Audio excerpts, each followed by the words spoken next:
بسم الله الرحمن الرحيم، والصلاة والسلام على سيدنا محمد أشرف المخلوقين. في هذا الفيديو إن شاء الله غنشوفو سين فاز موتور مع دو سويتش.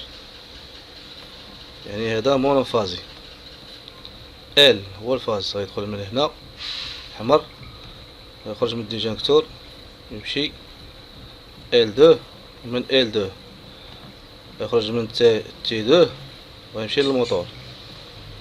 ومن هنا هاو غيدور عليهم كاملين، غيمشي سويتش ان سي ويجي لونطري عاوتاني ديال السويتش ان او، يعني المحلول، يدخل من هنا البوبينة رقم جوج يعني ا ان، غيمشي ل ال تروا، وغيخرج من هنا من تي تروا، غيمشي لهذا سميت هذا شيوري نورمال اوبن سويتش، يعني المحلول هذا مسدود. من هنا النوتر كحل، غيدخل من هنا وغيخرج من هنا، وغيمشي ل ال ان ويجي لولا بوبين رقم واحد اللي هي ا دو نوتر، وغيخرج من تي ان النوتر الكحل، وغيمشي للموتور. هنا غنشرحو بالفرنسي لأن L1 voici le phase. L1 va rentrer dans le disjoncteur, va sortir du disjoncteur le phase de rouge. Il va rentrer dans L2.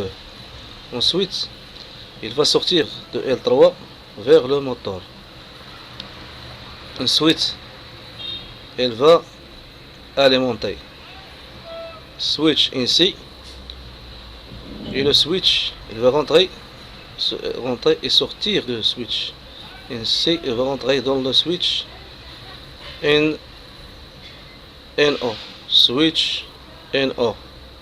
Il va TE2. Ensuite, il va T3. T3. Ensuite, il va sortir de L3 vers le switch NO. Le neutre, le noir, va rentrer dans le disjoncteur, il va sortir du disjoncteur, il va alimenter L1, ensuite la bobine A2, ensuite il va sortir de L T1, il va alimenter le moteur. Donc هذا هو كيفاش كنديرو المونوفازي. السلام عليكم ورحمة الله.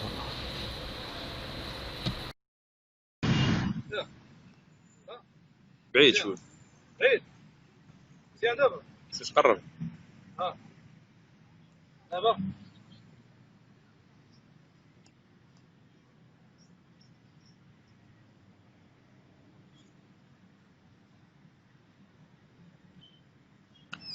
كنت ستيفن سيجل ياك. والله صافي.